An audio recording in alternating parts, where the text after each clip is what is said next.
Hello guys, welcome to Saira's world. ഞാനിന്ന് ഉണ്ടാക്കാൻ പോകുന്നത് ഒരു ചിക്കൻ കറിയാണ്. വളരെ എളുപ്പത്തിലും എന്നാൽ ഏതൊരു തുടക്കക്കാർക്കും ഉണ്ടാക്കി നോക്കാൻ പറ്റിയ ഒരു ചിക്കൻ കറിയാണ്. ഞാനിത് പലപ്പോഴും ഉണ്ടാക്കിയിട്ടുള്ളതുമാണ്. എന്നാൽ അതുകൊണ്ട് തന്നെ പറയുകയാണ്, നല്ല ടേസ്റ്റാണ്.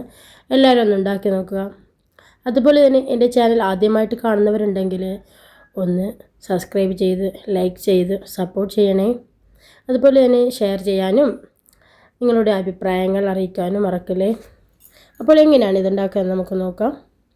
അതിന് ആദ്യം ഒരു കുക്കർ അടുപ്പിൽ വെക്കുക. കുക്കർ ചൂടായ ശേഷം അതിലേക്ക് അല്പം എണ്ണ ഒഴിച്ച് സ്ലൈസ് ചെയ്തരിഞ്ഞ 2 ഒനിയൻ സവാള ഇട്ട് കൊടുക്കുക. ഞാനിപ്പോൾ ഇവിടെ എടുത്തിട്ടുള്ളത് 2 വലിപ്പത്തിലുള്ള സവാളയാണ്. സവാള നന്നായിട്ടൊന്ന് വഴറ്റി അതിൻ്റെ കളറൊന്ന് ജസ്റ്റ് ചേഞ്ചായി വന്നാൽ നമുക്ക് അതിലേക്ക് പിന്നെ ആവശ്യമുള്ളത് തക്കാളിയാണ്.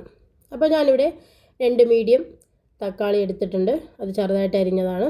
അതും കൂടി ഇട്ട് കൊടുത്തിട്ട് നമുക്കിതൊന്ന് നന്നായിട്ട് വഴറ്റണം. പിന്നെ ഇതിലേക്ക് ആവശ്യമായിട്ടുള്ളത് പച്ചമുളക്. ഞാനിവിടെ 5 പച്ചമുളക് എടുത്തിട്ടുണ്ട്. 5 എണ്ണം നടുവിൽ കൂടി പിളർന്ന 5 എണ്ണം പച്ചമുളക് എടുത്തിട്ടുണ്ട്. അതും കൂടി ഇട്ട് കൊടുക്കാം. എരിവ് കൂടുതൽ ഇഷ്ടമുള്ളവർക്ക് കൂട്ടിയും കൊടുക്കാം. പച്ചമുളകിൻ്റെ എണ്ണം കൂട്ടിയാൽ മതിയാവും. അപ്പോൾ നന്നായിട്ട് ഇതൊന്ന് വഴറ്റുക. പിന്നെ ഇതിലേക്ക് ആവശ്യം എന്താണ്? കറിയിലയും കൂടി ഇട്ട് കൊടുക്കുക. അപ്പോൾ കറിയില കൂടി ഇട്ട് കൊടുത്തിട്ടുണ്ട്. ഇനി നന്നായിട്ടൊന്ന് വഴറ്റണം. വഴറ്റി നന്നായിട്ടൊന്ന് വെന്ത് കിട്ടിയ ശേഷം പിന്നെ ഇതിലേക്ക് ആവശ്യമായിട്ടുള്ളത് ചിക്കനാണ്. കഴുകി വൃത്തിയാക്കി വെച്ച ചിക്കൻ. ഞാനിവിടെ എടുത്തിട്ടുള്ളത് 1.5 കിലോ ചിക്കനാണ്. അപ്പോൾ അതും കൂട്ടി നന്നായിട്ടൊന്ന് ഇളക്കുക. ഇളക്കിയ ശേഷം ഇതിലേക്ക് മസാല ഇട്ട് കൊടുക്കണം. അപ്പോൾ നന്നായിട്ട് ഒന്ന് ഇളക്കുക, ഇളക്കി യോജിപ്പിക്കുക. ഞാൻ എല്ലാം കൂട്ടിയിട്ട് ഉണ്ടാക്കാൻ പോവുകയാണ്. അതുകൊണ്ടാണ് കുക്കർ എടുത്തിട്ടുള്ളത്. അപ്പോൾ ഇനി ഇതിലേക്ക് ആവശ്യമായിട്ടുള്ളത് പൊടികളാണ്. പൊടികൾ ചേർത്ത് കൊടുക്കാം. ഞാനിവിടെ ചിക്കൻ പൗഡർ 4 ടേബിൾ സ്പൂൺ എടുത്തിട്ടുണ്ട്. അതും ഇട്ട് ഇളക്കി കൊടുത്ത ശേഷം പിന്നെ ഇതിലേക്ക് ആവശ്യമായിട്ടുള്ളത് മഞ്ഞൾപ്പൊടിയാണ്. മഞ്ഞൾപ്പൊടി 2 ടീസ്പൂൺ മഞ്ഞൾപ്പൊടിയാണ് എടുത്തിട്ടുള്ളത്.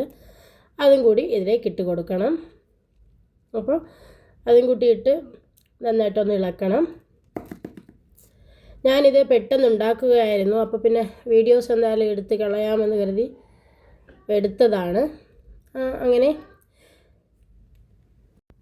പിന്നെ ഇതിലേക്ക് ആവശ്യമായിട്ടുള്ളത് ഗരം മസാല. ഞാൻ ഒരു ടീസ്പൂൺ ഗരം മസാല ചേർത്ത് കൊടുക്കുന്നുണ്ട്. എന്നിട്ട് നന്നായിട്ടൊന്ന് ഇളക്കി യോജിപ്പിക്കുക.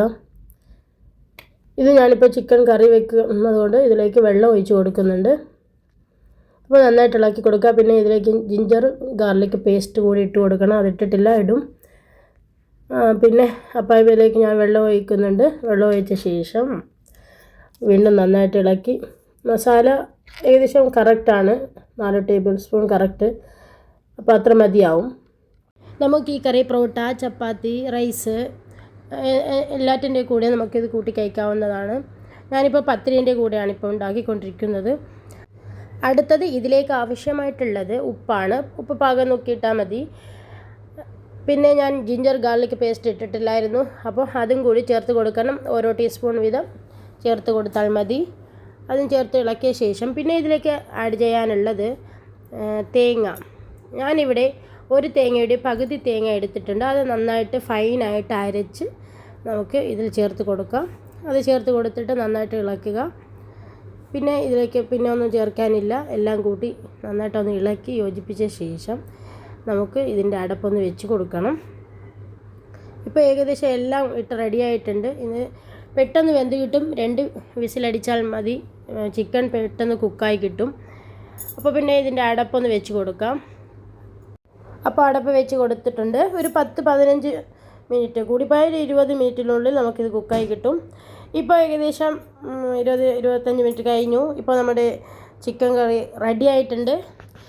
ഇഷ്ടപ്പെട്ട എല്ലാവരും ഒന്ന് ട്രൈ ചെയ്ത് നോക്കണം. ഫീഡ്ബാക്ക് അറിയിക്കണം. അപ്പോൾ താങ്ക് യു ഫോർ വാച്ചിങ്.